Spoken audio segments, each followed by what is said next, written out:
Ladies and gentlemen, welcome to the Untapped Podcast. My name is Jacob Gabel. And my name is Jacob Wurtz, guys. Welcome to episode 141 of the Untapped Podcast. If this is your first time joining us, first of all, thank you. We are thrilled to have you here with us. We've actually got 5 main formats of our show.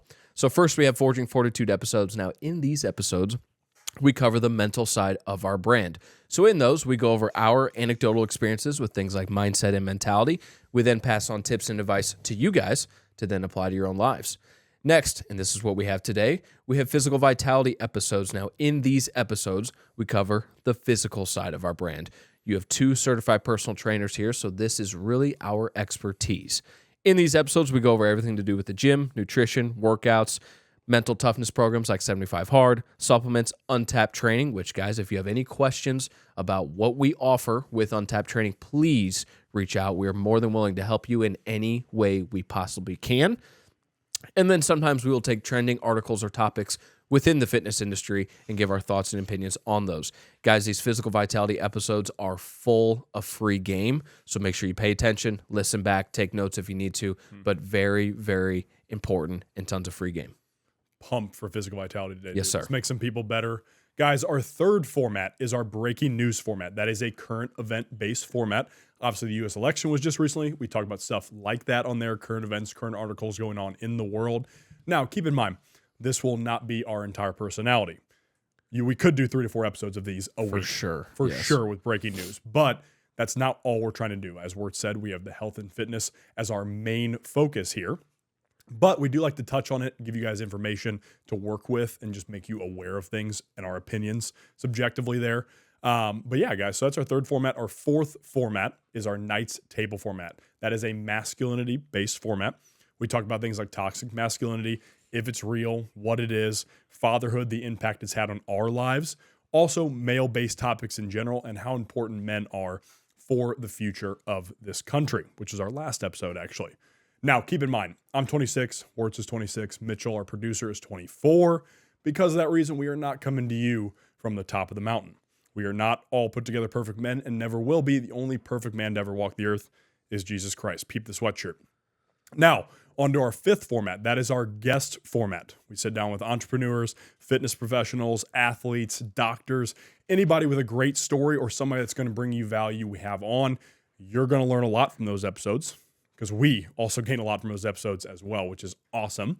Now, on to our final thing to introduce, our producer and my brother, Mitchell Gabel. What up, gentlemen? What's good? What's going on? What up, dog? Hey, we gained some intelligence right before the podcast. We sure did. Yeah, that was awesome. I angled my mic.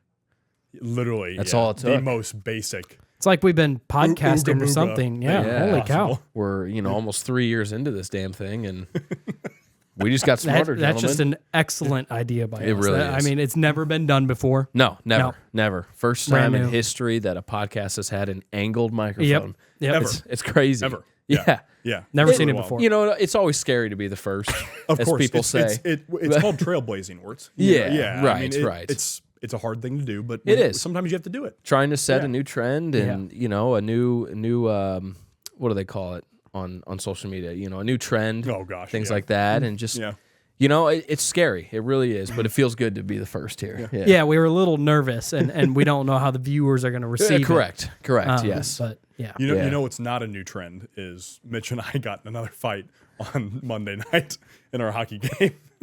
With each other? No. No, of course not. Of course not. Yeah. Somebody went after him again, and I called him a couple of choice words. There Went we after go. him too. Yeah. That's what we're talking then about. got ejected. That was kind of cool. But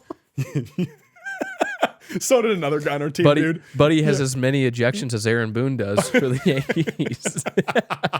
I mean, I strive to be like that man. That man loves to rip the refs a new one, dude. It's Refs. awesome. Come on. Come on. You know better than You know that. I play hockey. It's my go-to, okay? Gosh. Oh, man. Talking about sports. It just so happens that transitions quite well It does. into our episode today. It does. Yeah, which is actually one I am excited to talk about, too. Yeah, for sure. We kind of chatted about it a little bit today, but, anytime you and I talk about athletics, as you guys can tell in the title, or sports in general, we get pretty excited. Oh yeah, it's very relatable not only for us but 100%. for most of those, or most of you that are listening or watching, you guys can relate in some aspect, whether you played high level sport or just played in high school or you just play for fun. Like almost everyone can relate to a sports related topic. Absolutely. Which is very, very cool. Yeah. Which I think, like we've talked about in the past, I would say a majority, if not 95% plus of our listeners have probably played or participated in some form of athletics at some point in time. Or still do. Yeah. Which hopefully, by the way, you still do. Right. That's another point entirely there. But today it's the finding a purpose after athletics or after your sport. Because I think a lot of the times us athletes, we get caught up in this identity as that's our only thing we have going for us is just we're a baseball player, we're a hockey player, we're a football player, we're a lacrosse player, whatever it is. Right. Doesn't matter what sport it is. Striving pro golfer.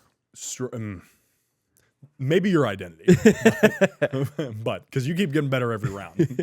Me, I don't know if I have been, but maybe I'm just down hard on myself. I don't know. But hey, true, golf's another one too, because golf's an ongoing one because you can play it till you're 80 essentially. Absolutely. Which is awesome. Yeah. But yeah, I mean, I think athletes, any athlete can really relate to having to struggle after they're not playing their sport competitively, whether you just played in high school, whether you just played up to middle school, or whether you just played in college or even got to the pro level, right? Which is awesome because we have a few friends who made it to the pro level. Sure. And, when we've talked to them, it seems like it was a very hard transition for them as well, even though you and I played college athletics, and that was already a hard thing to get rid of at that point in time too. Absolutely. So, I mean, you mentioned it too, and as far as like on our personal story side of things here with this particular topic, when when I stopped playing baseball, when I hung it up after just a semester of college ball, it was very difficult to do that, and it was difficult to talk to my coaches at the time when I told them, the decision I had made, and it was obviously hard to have those conversations with my parents, more in the sense of like, I don't know if I'm geared for this, or I didn't have the success this fall season or whatever, and so when you had worked basically for 18 years, maybe not quite literally, but you start at 3, 4, 5 years old. You're still working to get to that college level because most, not all, but most high school athletes do have aspirations of playing college, or at least they say they do anyway. And so you're working for 12, 15 years, whatever it is, to get to that point. And then when you finally do, it's a really good feeling. Then you also quickly realize how different of a level that is. Oh my gosh. I was just playing at a JUCO, a very good one in a very good region as well. And which for those people that don't know about baseball, JUCO is baseball's probably the only sport where JUCO is really good. Yeah, absolutely. There are some football schools. True. Yeah, I shouldn't say that. That do, but JUCO baseball is a very good avenue to take to even get to a university or into professional baseball as well. So yes, very good point there. If you didn't know that, so certainly nothing to knock on. And then, like I just mentioned, I was there for one semester because all of the fall season, I had one single hit. And I was coming off probably my best summer of baseball I'd ever had. Very enjoyable, but then just for me personally, stat-wise and playing level-wise, like probably one of my best, if not the best. And that certainly allowed me to go play college ball. But again, didn't have that success. And at the time, I was 18, 19 years old and just wasn't mature enough to handle not having success. 100%. And so I opted to come back home, hang them up, and stop playing, like altogether, just right there, stop playing. Didn't try to transfer, nothing like that. It was just, I'm done. And for a long time, and I'm talking multiple years, I held a lot of regret in that because it's like, man, I worked so hard to get to this point, and my dad was with me the whole time, and you had teammates and coaches that were with you for years and years that also had a part in getting you to that point. And it's like, am I letting all of them down too? Because all questions, yeah. It's certainly something you think about. And as I've gotten a little bit older, and obviously I was coaching for several years, I realized that I don't need to regret it because I can use that story and use the situation that I was in to help other kids realize that, number one, it's okay if you don't want to play anymore. If you feel like you're not playing for the right reasons, which that wasn't necessarily my case, but if you feel like you're just playing to live your dad's dream out, or you don't want to let down your coaches and again your parents because maybe they're paying for private lessons or all this other stuff. You don't want to let them down. You're playing for the wrong reasons. Then you're playing for them, Right. so you have to make sure you're playing for you. And if that ever goes away, you got to hang it up. You have to, and that's okay. So I try to help them realize that, but also to not give up that quickly. I didn't even give it a real chance, it feels like. I was there for one semester, just a few months, and just because I didn't have the success, that just means you hang it up? No, absolutely not. You and I, we talk about this type of stuff with fitness all the time, and with sports for that matter too, but specifically with fitness, you're not going to see any changes in a week, 2 weeks, maybe not even a month. Some people might, but not even a month potentially. So you're just going to hang it up and you're just going to get fat? Imagine how silly that sounds. That's a fair question, yeah. It sounds ridiculous, right? So I was able to use my story, my situation to try and help these kids. Listen, just because you're not having success right now, it'll pay off. Sticking with it, staying in your training, staying in your lessons, taking all that very seriously. If you really do want to get to the next level, like you say you do, then you better work your ass off, man. If you don't have success, then you got to keep going. You got to find a different route. You got to figure out what's going wrong, and again, at that time, I wasn't mature enough to think like that. To ask the questions of yourself at that point in time. Yeah. And call yourself out. Yeah, because my story is very similar just on the hockey end of things. Right. Because I played a short year of college puck at Iowa State. And for those of you that don't know, there's what's called ACHA college hockey. ACHA college hockey is basically, to put it very simply, is kind of similar to NAIA, if you've heard of that, compared to NCAA sports as well. But it was still really good college hockey as well. It's similar to the JUCO and whatnot for baseball in that way. So I played a very short year there, and it was very similar to what Wurtz is saying here, where, I was very caught up in, I'm not having success right away. Because the biggest thing for me is that with hockey, you have to be, especially at the higher levels, you have to adapt to the systems of the team. There are systems and there are defensive, penalty kill, power play systems you have to adapt to. And, I had never played in the Iowa State system before. And I was very hard on myself with that, because I wasn't getting as much playing time as I wanted, that type of stuff. And very quickly, again, this is also, you have to keep in mind, this at Iowa State, it was pay to play. So that also kind of played a factor. I was like, okay, am I spending money to do this? So it was a fair question to ask, but looking back on it, I totally could have just pushed through. And truthfully, if I would have just given myself time, because those of you that know me, I am very much so I'll see something and it might take me a little bit to learn it, but when I learn it, I pick it up really well. So I didn't even give myself a chance to learn the systems or actually be a part of the team at that point in time and be an asset to the team. When if I would have stuck it out, could have been at the end of the season at least, or gotten close to the end of the season, up to the top two pairings of defensemen if I would have played my cards right. So that's all looking back on that. But Wurtz is right. I mean, that's a huge thing for any of you athletes, where if you catch yourself, whether you go to play college ball, whether you're a freshman in high school or whatever, and you're like, man, I'm not even getting any playing time on the basketball team or whatever. That's okay. That's part of it. Right. And also, not to mention, the beautiful thing about athletics is that it takes up a lot of time. It takes up a ton of time. Oh, yeah. So it also makes you prioritize study time when you're in school. Also makes you prioritize other habits outside of school as well. So it's a very important addition to have along with your schooling, And so it matches really well with that too. And 100%, I definitely want to double down on the fact that learn. Take these lessons, whether you're a freshman in college, freshman in high school, whether you're in 8th grade having a tough time on your team and whatnot. You need to learn these lessons. And then for those of you that are then done with the sport, you need to then find that other mission to go to, which is what Wurtz and I did a really good job of. I mean, right now, I think you probably would agree with this, but I'm definitely the best athlete I've ever been in my life, and I'm 26 now. Yeah, I'm not playing the sports anymore. Right. So, and you and I, it's not us trying to chirp here or anything like that, but whenever we go to events that are more athletic and whatnot, you and I definitely stand out as guys who have taken care of our athletic health, so to speak, Sure. where we're able to play these sports at a very very high level. You know what I mean? But You're at a right. competitive level. Well, and we're Still. not done after 40 minutes. Exactly. You know, like physically done. 100%. You know, like, Yeah. oh, my body's aching. Like, yeah, we might be tired. Oh, sure. We might be Yeah. feeling it in the hips and the knees and the ankles. Yep. Whether it's then or the next day or whatever, there's no doubt. But absolutely. Yeah. There's a huge difference, you know, and now we've obviously picked up golf very heavily. You and I, we can go out there for 3, 4 or more hours and we're fine.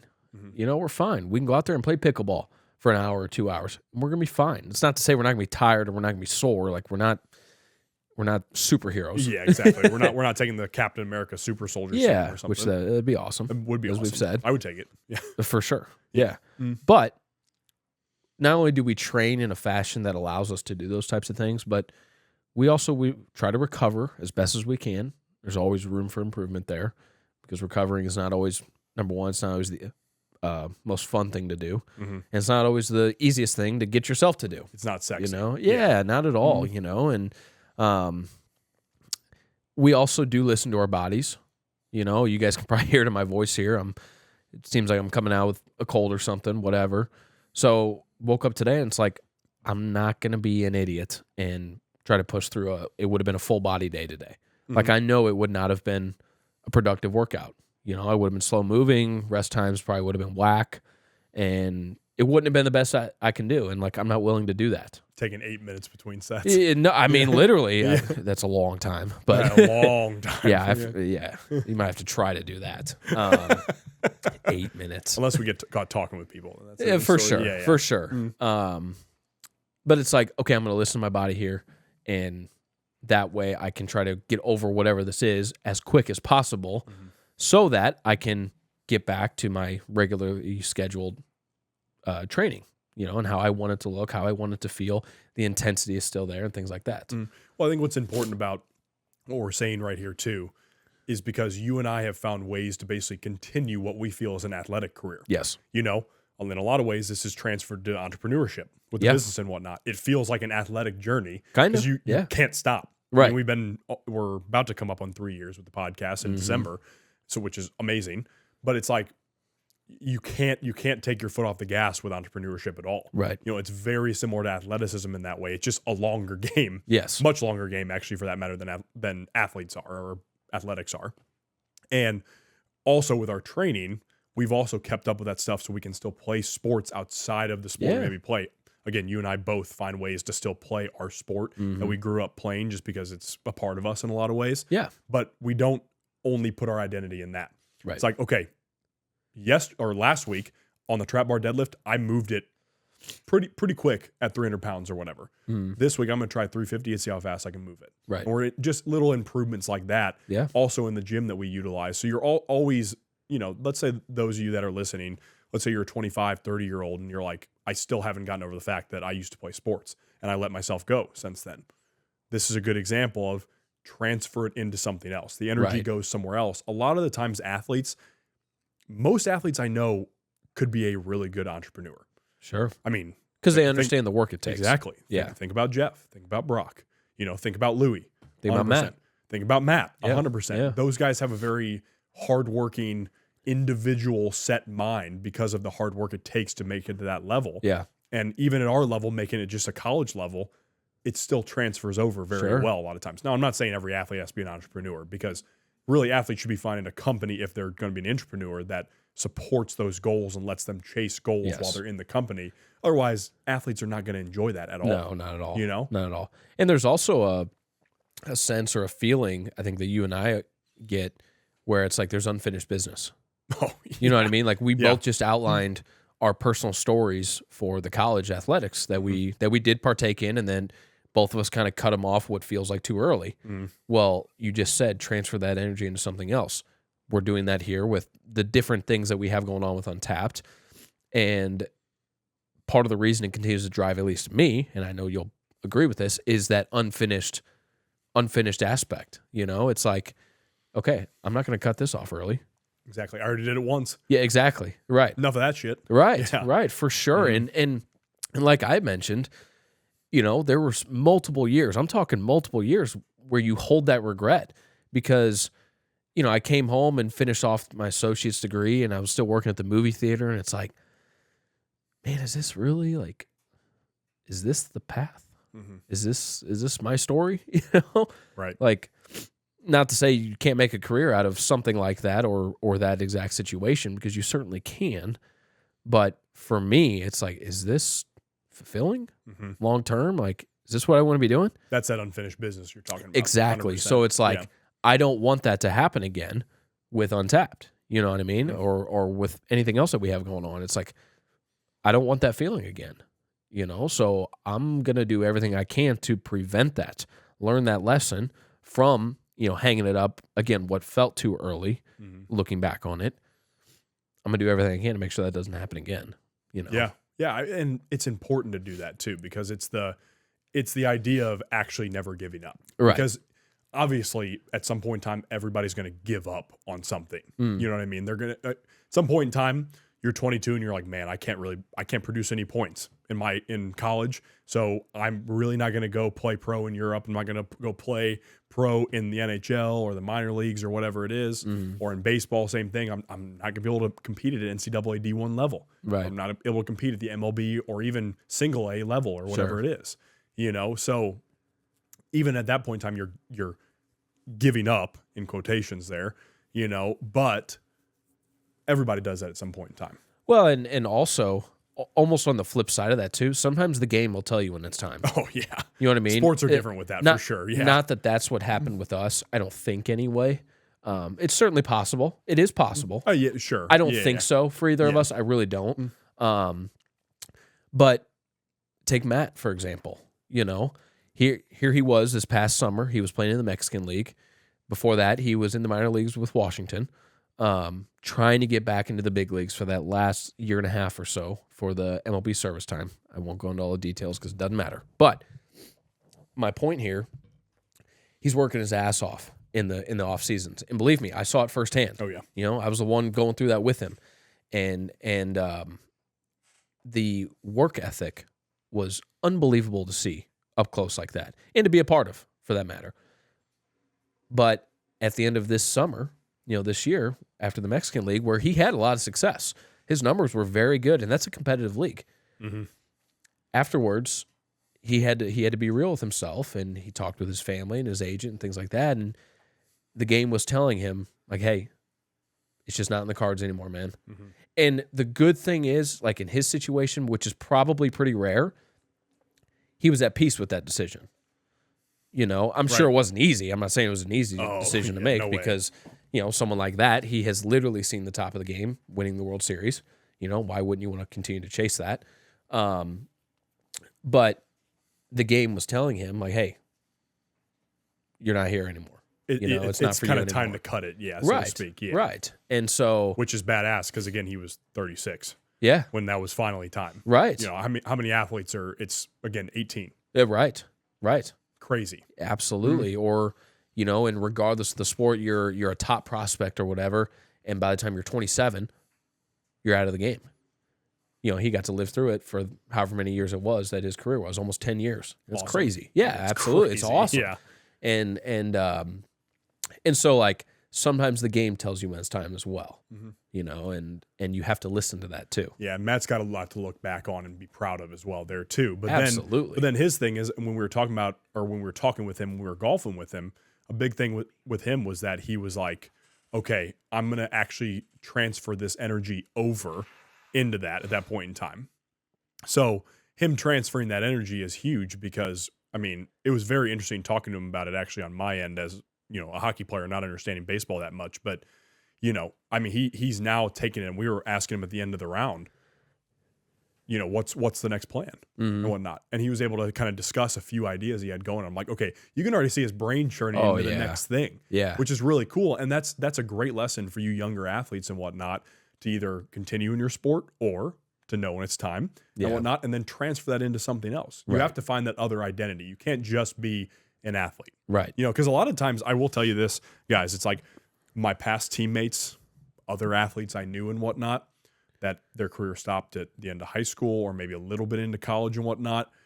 Those guys that aren't playing now and their entire identity was that, they're either really out of shape, They're always down on themselves. They're just not the same human being they are because they allowed themselves to only go into that route, which their parents probably could have helped them along that route too. And I feel like our parents were very good in telling us like, hey, you're smart. Like you have a lot of other things going on. Right. You're not just a baseball player or a meathead hockey player or something like that. You're not just that. Yeah. You know, in Mitchell's case, you're not just a lacrosse player or a hockey player and whatnot either. Because I don't talk about my lacrosse career. It's, it didn't exist. Yeah, it didn't happen. That's scrubbed off the records. Yeah. Yeah, it was rough. Well, because on that point too, like you hear stories all the time of ex-pro athletes of any sport dealing with a ton of depression because they're so lost after that's over. Or blowing all their money, for that matter. Or too. that, yeah. That's a common one, yeah. Absolutely. Sometimes on blow, you know? And just a huge Coke problem. Not wrong. Not wrong on that one. You know, and obviously neither one of us experienced that because we weren't at that level. I'm talking specifically about professional athletes, you know, but they get so tied up into that, and then it's done, and they feel like they have nothing else to go for. And it's like, dude, you can still do tons of things, even within the sport. Yeah. You could coach. You could be a broadcaster. You could be on MLB or NHL Network or ESPN or something like that. You know, like there are still tons of avenues and still different ways that you can offer your gift, your talent to the next generation of players, you know? And so there's no reason to just think you're just done. You know, you have nothing going for you now because that's a ridiculous thing to think. You know, you could go into entrepreneurship, you know, if there's an idea that you had to make better skates for hockey, well, then dive into that. You know, see what you can come up with. Maybe you can come up with a new bat brand or a new hockey stick brand or a new football glove brand or whatever it is, you know? Like, yeah, it would help to have some name recognition when you're doing sports because think like the NBA, for example, all the shoes. KD's, LeBron, Steph's got his own. I'm sure there's plenty of ones that I don't even know about anymore. And, you know, so the name recognition can obviously help in sports, but you don't have to. You don't have to be a LeBron, a top of the game for years on end, one of the GOATs, you know, to be able to be successful in an entrepreneurship fashion, you know? I mean, think of literally two of our friends, Jeff and Absolutely, Brock. yeah. They poured that into training. 100%, and poured into other people too. And I'm sure with Jeff, like, okay, yeah, he got the closest, you know, when it comes to that level. Sure. Like 3 years in the AHL, right? One right below the NHL. It's like he got there, but okay, he doesn't have name recognition, right? You know, he at that point in time, he has a name recognition of he played 10 years pro, 100%. There's that as well, but you know, there could be another guy that played 5 years pro, but isn't as putting in as much work as he is. Sure. So it's the same thing. You could be competing against a guy that went 10 years pro, but you only played a little bit of college, but you're putting in way more effort than he is. You're being way more detailed, et cetera, and all of a sudden you're making a name for yourself. Sure. You know, you're networking with the right people, et cetera. Right. It's very possible too that both Brock and Jeff have more name recognition now than what they did when they were playing. Absolutely. You know? For sure. I think for both of them, for sure. On that. Yeah. And maybe that's a little bit just because we're in St. Louis with them. So like we see them everywhere. Right. But even still, like look at the followings of those guys. You know what I mean? Absolutely. Yeah. Yeah. Just a good, solid topic, honestly. Yeah. And the thing is, guys, if you're also having issues with this stuff and you're having problems with your identity and whatnot, don't hesitate to reach out to us too. Absolutely. As we just told you, we've gone through the same stuff and whatnot. For sure. And if you're looking for an avenue to pour it into and whatnot, maybe we can help with that. Right. You know, like, and again, it's not like our network is massive, but it's growing. Oh, so yeah. we can connect you with the right people, hopefully. And I don't know, like, and it could be somebody else you reach out to on social media. That's the beauty about social media is there's also avenues that way to find stuff for athletes as well. Absolutely. So whether it's training, whether it's, you know, any other career you're going into and whatnot. I mean, I think Jeff's finance guy, his name's Sean Muncie.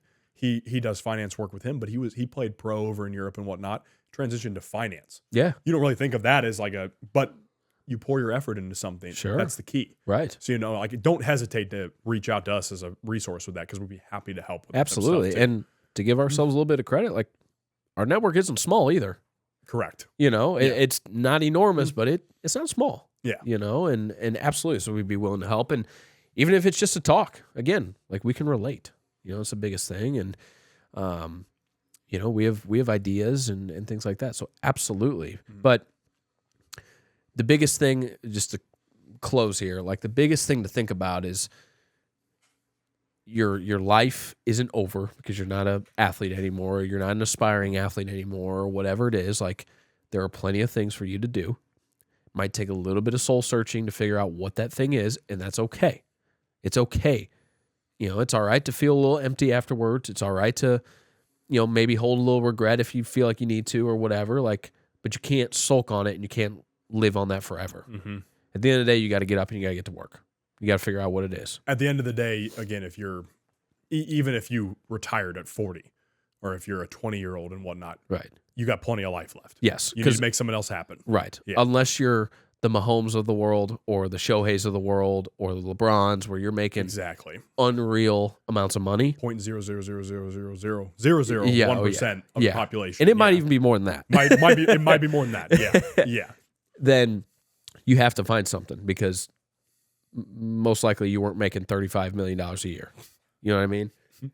Or in the case of those guys, 50 or 70. Well, I was going to say, with advertisements, Mahomes probably making more than $100 million a year. Oh, plus. absolutely. Yeah. And again, those are obviously the outliers. Yeah. Jordan continues to make money with his brand, you know, and LeBron will be making money forever through his brand and whatever else. But most people aren't that, and that's okay. No. But you got to figure out what it is. Yeah. Yeah. Absolutely. Mitch is telling me it's time to clear the nose out here. Look at that. The boys checking out for the boys. I will say, while you do that, because I know you're teeing up for a question, is people also need to realize that there's kind of a movement going around right now of the de-influencing type thing. The de-influencing? Yeah, from social media, where everything you see on social media is you're bad. You know, you're not making enough money. You're not doing the right things. Right. You're behind. You're behind. You're behind. You're behind. Folks need to realize that this is specific to the U.S. Once you cross, say, 100K and you're making 100K, you are in the top 1% of earners in the U.S., right? And top in the world. 0.01% in the world, Yeah, too, at that correct. point in time. Yeah. So a lot of folks need to realize that if you were an athlete, a high-level athlete, and you were making a good amount of money, that puts you way ahead of a lot of people. But if you get out of that environment and you find a job still making six figures plus, you're doing better than most of the world. Right. And that's maybe a hard thing to accept. And I think that's going to go into the question that you're teeing up to ask here. But I just want to make that clear that so many people feel like they're behind in the world. Mm-hmm. So many people, because social media has done horrible damage to especially younger folks, younger men who expect that they're making, if they're not making $5 million a year by the time they're 22, they're a failure. Right. Right. Yeah. No, that's a excellent point, and you know that can deviate from the topic a bit specifically on the social media side of it, because you're absolutely right. You have some of these clowns out here. It's like, you know, if you don't own 5 properties by the time you're literally 22 years old, some of these people say it's like that guy, yeah. then you're doing it wrong. And some of it is humor, and I get that. No, there was one guy that was serious. He was like, you gotta have 30 rental properties by 30 years old. Yeah, and it's like, just shut up, like asshole. You could transition into sports as well before we start going For down sure. that road.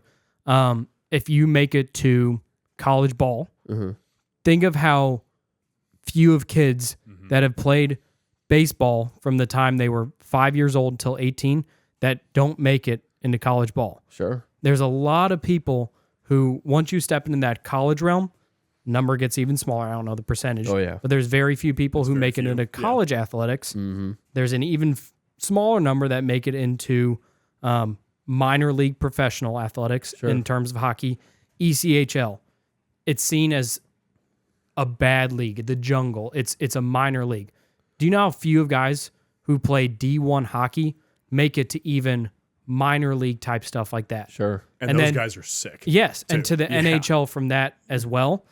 We've talked about this on the podcast before, the conversation of it always comes to mind because it's the NBA thing. I forget who it was, but he was the 12th man on the Celtics, and everyone would always, I forget his name, everyone would always chirp him and be like, dude, you're a shit basketball player. You never touch the court at the NBA level. And he set up stuff where he would play like former college ball players or like G League players, and he whooped on them. Oh yeah. Whooped on Yeah, I them. remember this. He would work them like 21 The nothing or worst whatever, player, yeah. the worst, a bad player in the NBA decimates everyone else below that level. Right. It's just such a large gap. So, at that point in time, you're already part of a small group. That doesn't mean that you didn't make it or you're a bad player. It's just at that point, statistically, it's such a small number, and you need to be comfortable with that. Just like Matt Adams, you have to accept that. You have to understand, hey, I did well in my career. I did everything to the best of my ability. I'm happy with that. Let's move on to the next thing. I'm going to do the best of my ability to whatever's after. Right. So. Which makes it even more rare that there's 3 of us in here that played college athletics too, and how much of a blessing that is. Yeah. And we have to sit back a lot of the times and tell ourselves like that was a big blessing. Absolutely. That we got to do that. Like we still had that opportunity. Yeah. Yeah. Yeah. All 3 of us, which is crazy to have in the same room too, like as Mitchell was talking about percentage wise. So yeah. Probably just speaks to how high level we are. I knew you don't get a big head over that. I knew Wurtz was going to get cocky with it. I was waiting for it. All either one of you had to say was 1 semester. Damn baseball players. All right. Well, guys, at the end of all of our non-guest episodes, Money Mitch there, who just had some wonderful points. Yeah, I was going to say that. Good was to hear awesome. your voice, Yeah, man. yeah. Oh, sorry. Yeah, round of applause for the round of youngin. applause. At the end of all of our non-guest episodes, Money Mitch will ask us a Q&A question that's submitted by you guys, the listeners, or the viewers. We have a few different ways that we would like you guys to submit those questions to us. Number one, you can DM them to us on Instagram at untapped.llp. You can also DM them to us individually, or you can text them to us if you have our numbers. You can email them to us. Our email is extricationfitness@gmail.com. So it's our former name. Our email is still under the former name. If you need to know how to spell it, it's on that beautiful flag there behind Gabel. It's also a mouthful. We fully understand that. We are fully aware. We weren't very good at coming up with the first name. That's why we changed the name. Exactly. So there is an email button in our Instagram and our Facebook bios. So you can do that. And finally, you can leave them in the comments of our Instagram, our YouTube, or we are finally back on TikTok. We are. And X for that matter. We're still on there too. That's right. But actually, usually that's just like us tweeting about, random stuff. bullshit. Yeah, That's on mostly X. current event stuff. Yeah, on mostly there. current events on there. Yeah. But anyway, or nice table related topics as well. But you can leave in the comments of any of those platforms. On YouTube, we have all of these podcast episodes. We also have our vlogs on there. Instagram, we finally just launched our new series, Why You Should Have a Human Trainer. So part 1 is out now on Instagram, so go take a look at that. Leave them in the comments. We will see them. All of these questions, regardless of how they get sent to us, get sent to Money Mitch. He picks one out that relates to the topic. Sometimes they're funny, sometimes just a random question that you might have. And then sometimes Money Mitch will come up with a question on his own. With all that being said, Money Mitch. It's because we tilted it. That's where the knowledge came from. Yes. It's like the same thing as a lacrosse helmet tilt. The more it covers your eyes, the better. It's like state troopers too. They're funny, dude. Oh man. All right. So the question is in terms of purpose after athletics, is there a structured way to find, or is there a structured way to find what you lost there? So, what do most athletes miss the most after athletics? Is there a way to find what you miss the most? I'm sure it'll be different for every person. Maybe you guys give your experience on what you miss the most from college athletics, and how do you progress to finding that in day-to-day life? Yeah. Man, that's a good question. A really good question. I mean, a few things that come to mind. Things you miss, obviously your teammates and sometimes your coaches. Obviously we've all had good coaches. We've all had bad coaches. Part of the sport, yeah. And also at the end of the day, whether it was a good or a bad coach, you're able to take something away from any coach. I know I wasn't always the best coach for the guys I had on my teams. However, I hope that they can take at least one thing, But anyway, so I would say first and foremost, you miss your teammates, without a doubt. That bond you have with those guys. And especially as you get higher in the levels, you're doing a lot more together. You're training in the weight room, you're practicing in the off season, and then obviously by the time your season comes around, you're practicing and playing games. So you're around those guys all the time. And then when you're in college, you're around them, it seems like even more because you usually live with them too, So those bonds, those brotherhoods, the friendships are awesome, for the most part. Obviously, again, you might have your bad apples. You might have teammates you don't get along with. But at the end of the day, though, you guys do have a common goal. And at the end of the day, you're trying to win championships. So that, and then I think at least something for me, I don't know if I necessarily missed, if this is a miss from me, but it was more looking back like, man, there's so much more I could have done. There's so much more I could have done. And of course, that can fall into the shoulda, woulda, coulda. Like should have done this, would have done that, could have been that, whatever. So almost like a poor me, which is stupid. And that's not what I'm trying to portray here. But it's almost just like you look back and it's like, okay, you had the one hit, and that sticks out so much. The one hit, because it's not like I was a shit hitter either.